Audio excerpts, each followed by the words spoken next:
Arreta egokia emateko ulertu behar ditugu adimen gaitasun handiko ikasleak. Karolinaren gurasoak arduratuta daude. Zergatik? Ez da arazorik neskatila honekin nota onak ateratzen ditu, naiz eta ez duen lan egiten, ez etxean, ez ikastetxean bez. Baina, printzipioz, aprobatzen doa, zer arazo dago. Ikusi dute bere nabasarrenak, batxilergoko 2. maila egiten ari dana. Emaitza oso kaskarrak ateratzen ari dela. Asko agobiatzen ari da, ikasi nahi duena egin ahal izateko nota altuak behar dituelako, eta ikusten du ez duela lortuko. Horrek eragin dio depresio baten sartzea.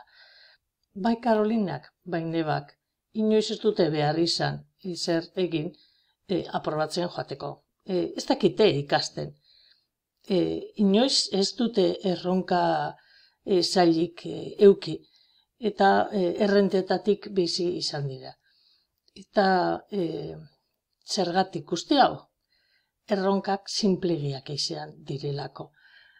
Horrelako adimen gaitasun handiko ikasleek behar dute erronka egokia, konplexua, benetan esfortzu eskatuko duena, benetan beharrezkoa bihurtuko duena ikasteko estrategiak eta ideiak antolatzeko beharra sortuko duena.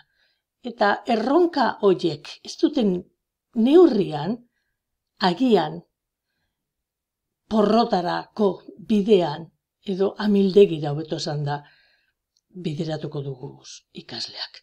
Eta hori ebitatu behar dugu. Nola? Erronka egokiak planteatuz.